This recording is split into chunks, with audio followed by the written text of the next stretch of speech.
हरे कृष्ण। ग्रंथराज श्रीमद् भागवतम की जय। श्रील प्रभुपाद की जय। श्रीमद् भागवतम कथा रूप चैप्टर 69 कालिया मर्दन 10वां स्कंद। यमुना नदी की एक झील में कालिया नामक एक विशाल सर्प रहता था। उसके ज्वालायमान विष से उस झील का पानी निरंतर उबलता रहता था। आचार्यों के अनुसार वह झील नदी के प्रमुख प्रवाह से थोड़ा हटकर थी। उस विष की भाप भी इतनी विषैली थी कि ऊपर उड़ने वाले पक्षी मरकर नीचे गिर जाते थे। उस झील के ऊपर से बहने वाली वायु अपने साथ उन विषैले जल कणों को तट तक ले जाती, जिससे वहां की सारी खेती और प्राणी नष्ट हो चुके थे। हरिवंश में उस कालिया दह झील का विस्तारित वर्णन आता है। वह झील बहुत चौड़ी थी, किसी किसी स्थान पर 8 मील चौड़ी। यहाँ तक कि देवता भी उसके निकट नहीं आते थे। वह समुद्र के समान गहरी थी और इसलिए शांत रहती थी। क्योंकि उसके तटों पर बने छिद्रों में स्पर्श रहा करते थे, इसलिए उस झील तक पहुंचना सहज नहीं था। झील के चारों ओर कालिया के विष की अग्नि से निकली धुंध छाई रहती थी और जल में गिरने वाली किसी भी वस्तु को जला डालती थी। झील से 8 मील तक का वातावरण अत्यंत अप्रिय था। श्री सनातन गोस्वामी लिखते हैं कि अपने जल स्तंभक शक्ति के बल पर जिससे जल को ठोस करके कोई भी वस्तु बनाई जा सकती है, कालिया ने झील के भीतर एक नगरी का निर्माण किया था। कैसे नगरी? जल को ही ठोस बनाकर। किस शक्ति से? जल स्तंभ शक्ति से। किसके पास था? कालिया के पास। तो कालिया उस जल स्तंभ शक्ति के बल पर झील के अंदर ही एक नगरी का निर्माण किया था। कृष्ण जानते थे कि कालिया ने अपने विष से झील को विषैला किया हुआ है। क्योंकि वे इस संसार में दुष्टों का दमन करने के लिए आए थे, इसलिए वे तट पर खड़े एक विशाल कदम वृक्ष पर चढ़ गए। मीलों दूर तक वही एकमात्र वृक्ष वहां जीवित था, क्योंकि वर्षों पूर्व गरुड़ ने उस पर अमृत की बूंदें छिड़की थी। मीलों दूर तक वही एकमात्र वृक्ष था। कौन से वृक्ष? कदम वृक्ष, झील के तट पर। गरुड़ ने उस पर अमृत की बूंदें छिड़की थी, इसलिए वो अभी भी जीवित था। स्वयं को मुठभेड़ के लिए तैयार करते हुए कृष्ण ने अपनी कमर कसी, बालों को बांधा और एक पहलवान की भांति अपनी भुजाओं को थपथपाया। कृष्ण के झील में छलांग लगाते ही सारे सर्प बुरी तरह उद्विग्न हो उठे। उनकी सांसें तेज हो गई, जिससे झील का जल और अधिक दूषित होने लगा। भगवान ने इतनी जोर से छलांग लगाई थी कि झील में उफान आ गया और उसका जल 100 धनुषों की लंबाई तक बाहर बहने लगा। कृष्ण हाथियों के राजा के समान उस झील में खेलने लगे और तैरते हुए अपने दोनों हाथों से वेगपूर्वक जल को आंदोलित करने लगे। उन आवाजों को सुनकर कालिया समझ गया कि कोई अवैध व्यक्ति उसकी झील में घुस आया है। उसका क्रोध 7वें आसमान पर पहुंच गया और तत्क्षण उस स्थान पर आ पहुंचा। कालिया ने अपने सम्मुख कृष्ण को देखा। उन्होंने पीत वस्त्र धारण किए थे और वे अत्यंत सुकोमल प्रतीत होते थे। वे मंद मुस्कुरा रहे थे और उनके चरण कमल पुष्प की कोष जैसे दिख रहे थे। वे निर्भय होकर पानी में खेल रहे थे। कृष्ण के इतने सुंदर रूप में वहां प्रकट होने के बावजूद भी द्वेषी कालिया ने उनकी छाती पर डंक मारा और उन्हें अपनी कुंडली में लपेट लिया। बाहर खड़े ग्वालवाल इसे देखकर अत्यंत चिंतित हो उठे। कृष्ण ही उनके सर्वस्व थे और जब उन्होंने कृष्ण को कालिया की मजबूत पकड़ में निस्सहाय देखा, तो उनकी बुद्धि शोक, दुख एवं भय से जड़ हो गई और वे अचेत हो भूमि पर गिर पड़े। गाय, बैल और बछड़े सब दीन स्तर में रोने लगे। अपने नेत्र कृष्ण पर केंद्रित करके भयवश वे मानो पत्थर की मूर्ति बन गए। वे रोना चाहते थे, परंतु इतने स्तंभित हो गए कि आंसू निकल नहीं पाए। वृंदावन में 3 प्रकार के अपशकुन दिखाई देने लगे, धरती पर, आकाश में और प्राणियों के शरीरों में। श्री श्रीधर स्वामी के अनुसार धरती कांपने लगी, आकाश से उल्कापात होने लगा और लोगों के शरीर में कंपन के साथ उनकी बाईं आंख एवं बाएं अंग फड़कने लगे। बाईं आंख एवं बाएं अंग फड़कने लगे, ये अपशकुन के लक्षण है। बाएं आंख एवं बाएं अंग फड़कने लगे। इस अशुभ लक्षणों को देखकर नंद महाराज एवं अन्य ग्वाले चिंतातुर हो गए। वे जानते थे कि उस दिन कृष्ण अपने बड़े भाई बलराम के बिना ही वन में गाय चराने गए थे। कृष्ण के प्रति निश्चल प्रेम के कारण ग्वाले उनके अतुलनीय बल से अनजान थे और भयभीत होकर वे इसी निष्कर्ष पर पहुंचे कि कृष्ण की मृत्यु हो गई है। शोक, दुख और भय से आतंकित हो वृंदावन के सब बच्चे, स्त्रियां, पुरुष तथा वृद्ध कृष्ण को खोजने के लिए तुरंत अपने गांव से बाहर निकल आए। उस समय जब प्रत्येक व्यक्ति चिंतित था, बलराम जी शांत खड़े मुस्कुरा रहे थे। वे अपने छोटे भाई की वास्तविक स्थिति से भलीभांति अवगत थे। कृष्ण के चरण चिन्हों का पीछा करते हुए जो कमल पुष्प, जो अंकुश, वज्र और ध्वजा से अंकित थे, वृंदावनवासी द्रुत गति से जमुना के तट पर पहुंचे। कोई व्यक्ति आश्चर्य कर सकता है कि असंख्य ग्वाल वालों और गायों के साथ चलने के बाद ये कैसे संभव है कि कृष्ण के चरण चिन्ह ना मिटे हो। श्री सनातन गोस्वामी व्याख्या करते हैं कि समस्त ब्रजवासी अत्यंत सावधानी पूर्वक कृष्ण के चरण चिन्हों को संरक्षित रखते थे और कभी उनके ऊपर नहीं चलते थे। सनातन गोस्वामी व्याख्या करते हैं कि समस्त ब्रजवासी अत्यंत सावधानी पूर्वक श्री कृष्ण के चरण चिन्हों को संरक्षित रखते थे और कभी उनके ऊपर नहीं चलते थे। कालियादह के पास पहुंचने पर ब्रजवासियों ने दूर से ही कृष्ण को देखा, जो उस काले नाग की कुंडली में लिपटे निस्सहाय दिख रहे थे। तब उन्होंने देखा कि सब ग्वालवाल तट पर अचेत पड़े थे और गाय एक और खड़ी होकर रो रही थी। ये देखकर ब्रजवासी अत्यंत उद्विग्न और भ्रमित हो गए। सदैव अपने अंतःकरण में कृष्ण से प्रेम करने वाली युवा गोपियों ने जब उन्हें सदैव अपने अंतःकरण में कृष्ण से प्रेम करने वाली युवा गोपियों ने जब उन्हें सर्प के शिकंजे में देखा तो उन्हें रह रहकर कृष्ण की प्रेम भरी मित्रता, उनकी मुस्कान, उनके कटाक्ष तथा उनके साथ हुई बातों का स्मरण होने लगा। उनका चित्त पीड़ा की अग्नि से जलने लगा और उनके लिए संपूर्ण सृष्टि शून्य प्राय हो गई। माता यशोदा तो कृष्ण की रक्षा करने के लिए यमुना में उतरने लगी, परंतु अन्य गोपियों ने जैसे तैसे उन्हें रोका। निरंतर अश्रु बहाती हुई ये गोपियां मृत सब के समान खड़ी थी, परंतु यशोदा को सांत्वना देने के लिए उन्हें कृष्ण की लीलाएं सुनाने लगी। तभी बलराम ने देखा कि नंद महाराज एवं अन्य ग्वाले कालियादह में प्रवेश करने की तैयारी कर रहे हैं। कृष्ण की वास्तविक शक्तियों से पूरी तरह अवगत बलराम जी कुछ ग्वालों को अपने हाथों से, कुछ को बोलकर और कुछ को अपनी मुस्कान भरी दृष्टि की शक्ति से रोकने लगे।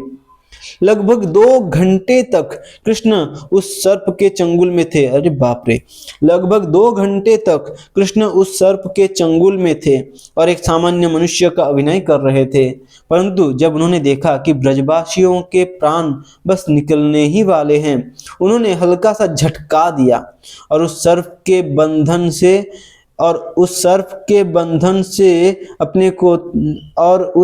बंधन को तोड़ दिया।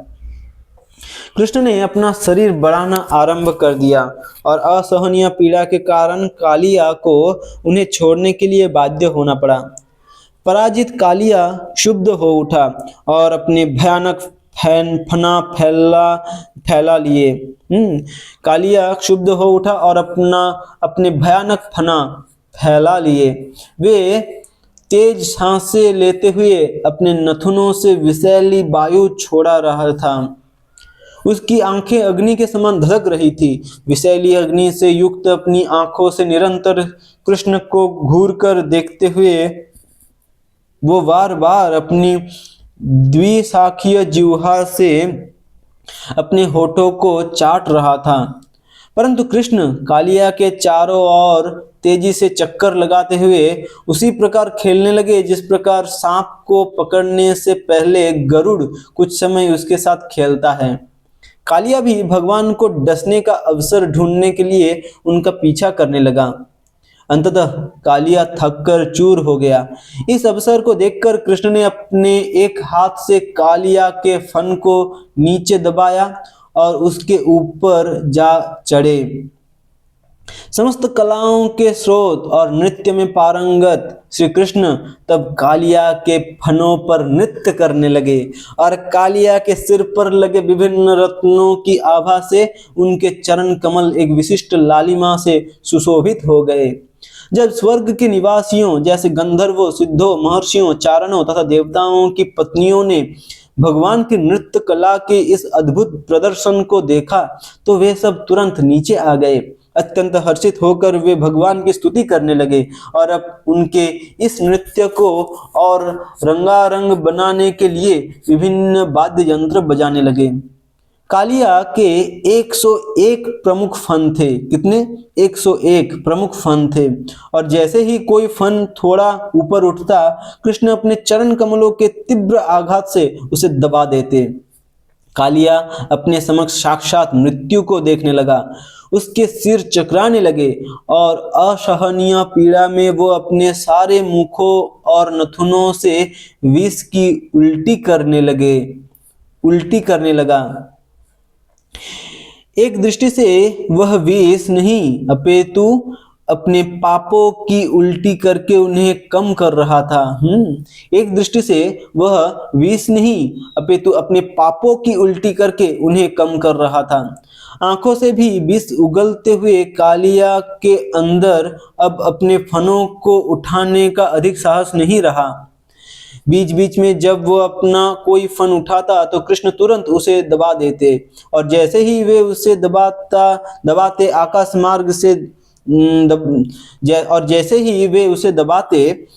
मार्ग से देवता उन पर पुष्प वर्षा करने लगते। कृष्ण के प्रबल नृत्य ने कालिया के 1000 फनों को विदीर्ण कर दिया। टोटल कितने फनों थे? 1000 फनों। उसमें से प्रमुख कितने फन थे? 101 प्रमुख फन थे। ठीक है, तो कालिया के 1000 फनों को विदीर्ण कर दिया। प्रचुर मात्रा में रक्त बमन करते हुए अंततः उसे समझ आने लगा कि कृष्ण ही आदि भगवान श्री नारायण है। मन ही मन वो भगवान के चरण कमलों का आश्रय लेने लगा। कालिया की पत्नियां भगवान की महान भक्त थी और वे अक्सर कालिया से श्री कृष्ण की शरण लेने का आग्रह किया करती थी। मृत्यु के कगार पर पहुंचकर कालिया को उनके सदुपदेश स्मरण होने लगे। कालिया की गरुड़ से पुरानी शत्रुता थी, परंतु वह समझ गया कि आज उसका प्रतिद्वंदी गरुड़ से भी हजारों गुना अधिक शक्तिशाली है और इसलिए वह स्वयं भगवान के अतिरिक्त अन्य कोई नहीं हो सकता। जब नागपत्नियों ने देखा कि कृष्ण के भार से कालिया थक गया है और उसके छत्र जैसे फन भगवान के नाचने से विदीर्ण हो चुके हैं तो उनके हृदय अत्यंत दुखी हो गए। उनके वस्त्र, आभूषण तथा बाल बिखर गए और वे श्री कृष्ण के पास आई। श्री विश्वनाथ चक्रवर्ती ठाकुर के अनुसार कालिया की पत्नियां अपने पति के क्रूर स्वभाव से घृणा करती थी, इसलिए कई बार वे सोचती थी यदि ये नास्तिक मर जाए तो अच्छा होगा, हम विधवा बनकर भगवान का भजन किया करेंगी। हरि बोल।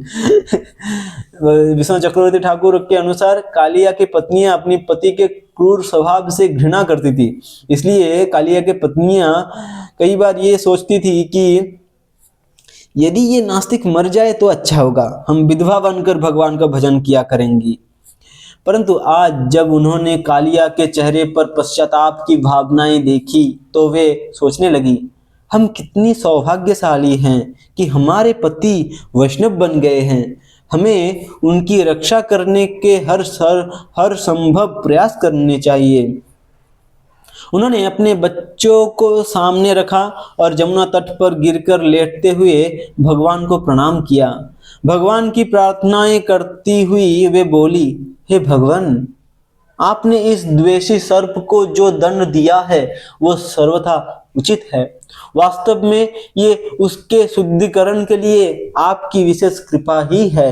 हे भगवान, क्या हमारे पति ने अपने पूर्व जन्म में बहुत पुण्य किए थे जिसके कारण आप उन पर इतने प्रसन्न है?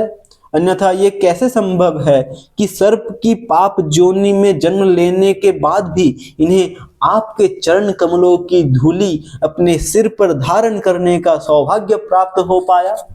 आपकी चरण धूलि के लिए तो लक्ष्मी जी ने भी अपनी समस्त इच्छाओं का परित्याग करके सैकड़ों वर्ष तपस्या की थी। हे प्रभु, आपके चरण कमलों में हमारा प्रणाम हो। आप इस सृष्टि से पहले भी विद्यमान थे और आप ही इसके मूल कारण है। हम बारंबार आपको प्रणाम करते हैं। भौतिक सृष्टि से परे जाकर ही मनुष्य आपको जान सकता है। इस संसार का सुव्यवस्थित अध्ययन करके व्यक्ति इस निष्कर्ष पर पहुंच सकता है कि ईश्वर का अस्तित्व है और वे उन लोगों को अपनी माया शक्ति से भ्रमित रखते हैं जो उनकी शरण में नहीं आते। इस संसार का सुव्यवस्थित अध्ययन करके व्यक्ति इस निष्कर्ष पर पहुंच सकता है कि ईश्वर का अस्तित्व है और वे उन लोगों को अपनी माया शक्ति से भ्रमित रखते हैं जो उनकी शरण में नहीं आते। हे नाथ, इस सृष्टि में जितने भी प्राणी हैं, चाहे वे सतोगुण की शांत अवस्था में हो, उद्विग्न मन वाले रजोगुण में हो अथवा तमोगुण की मूर्ख अवस्था में हो, वे सब आपके द्वारा ही रचे गए हैं। स्वामी को चाहिए कि वह कम से कम एक बार तो अपनी संतान अथवा प्रजा के अपराध को सहन करे। हे सर्वात्मा, कृपया हमारे पति को क्षमा करें क्योंकि वे आपकी दिव्य महिमाओं से अनजान थे। हे भगवान, कृपया हमारे ऊपर दया कीजिए। हम जैसी अबलाओं पर करुणा दिखाना संत पुरुषों का धर्म है। ये सर्प अपने प्राण त्यागने के कगार पर है। कृपया हमें हमारे पति को लौटा दीजिए क्योंकि वे ही हमारे जीवन एवं प्राण है। हम आपकी नित्य दासियां हैं। कृपया हमें आदेश दीजिए। जो मनुष्य निष्ठापूर्वक आपके निर्देशों का पालन करने के लिए तत्पर रहते हैं, उन्हें भला किसी से क्या भय? इस प्रकार नाग पत्नियों की याचना सुनकर श्री कृष्ण ने अचेत होकर भूमि पर पड़े कालिया को छोड़ दिया। शीघ्र ही कालिया की चेतना लौट आई और वह अत्यंत पीड़ित अवस्था में दीर्घ श्वास भरते हुए भगवान को संबोधित करने लगा। हे भगवान, सर्प के शरीर में जन्म लेकर हम सहज ही द्वेषी, अज्ञानी और क्रोधी होते हैं। हे प्रभु, किसी भी व्यक्ति के लिए अपने आंतरिक स्वभाव को त्याग पाना अत्यंत कठिन होता है और इसी कारण वह अपनी पहचान इस संसार की मिथ्या वस्तुओं से करने लगता है। हे भगवान, आपको हमारे हित में जो अच्छा लगे कृपया निसंकोच कीजिए, चाहे वह कृपा हो अथवा दंड। भगवान कृष्ण ने उत्तर देते हुए कहा, कालिया, अब तुम यहाँ नहीं रह सकते। अपनी पत्नियों, बच्चों, परिजनों तथा मित्रों के साथ तुरंत समुद्र में चले जाओ, जिससे मनुष्य और गायें पुनः इस नदी के जल का प्रयोग कर सके। यदि कोई व्यक्ति तुम्हें दिए गए मेरे इस आदेश का स्मरण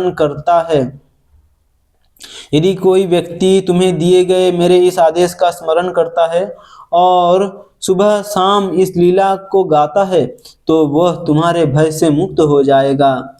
यदि कोई इस स्थान पर स्नान करता है तो वह समस्त पापों से निर्मल हो जाएगा। गरुड़ के भय से तुमने रमणक द्वीप छोड़कर इस झील का आश्रय लिया था, परंतु अब तुम्हें गरुड़ से कोई भय नहीं है। तुम्हारे सिर पर मेरे चरण चिन्ह देखकर वह तुम्हें कोई हानि नहीं पहुंचाएगा। कालिया ने अपनी पत्नियों सहित श्री कृष्ण को सुंदर वस्त्र, बहुमूल्य आभूषण, कमल पुष्पों से बनी एक लंबी माला तथा अनेक प्रकार के इत्र दिए। ये सब करके कालिया का हृदय पूरी तरह संतुष्ट हो गया। भगवान की अनुमति लेकर कालिया ने उनकी प्रदक्षिणा की और उन्हें प्रणाम करके समुद्र में स्थित अपने द्वीप पर चला गया। जैसे ही कालिया वहां से गया, यमुना पूर्ववत निर्मल तथा स्वच्छ हो गई। भगवान की कृपा से उसका विषैला प्रभाव नष्ट हो गया। वास्तव में कालिया और गरुड़ रिश्ते में भाई लगते हैं। वास्तव में कालिया और गरुड़ रिश्ते में भाई लगते हैं। श्री विश्वनाथ चक्रवर्ती ठाकुर के अनुसार कालिया ने श्री कृष्ण को संकेत किया, यदि आपको कभी दूर की यात्रा करनी हो तो अपने वाहन के रूप में आप मुझे भी बुला सकते हैं। पलक झपकते ही मैं सैकड़ों योजन की यात्रा कर सकता हूँ। पुराणों में बताया गया है कि भगवान के नित्य लीला चक्र में कभी कभी जब कंस श्री कृष्ण को मथुरा आने का आदेश देता है तो भगवान कालिया पर बैठकर जाते हैं। हरि बोल। पुराणों में बताया गया है कि भगवान के नित्य लीला चक्र, भगवान तो एक बार आए हैं ये नहीं है, भगवान ब्रह्मा जी के हर एक दिन में एक बार आते हैं।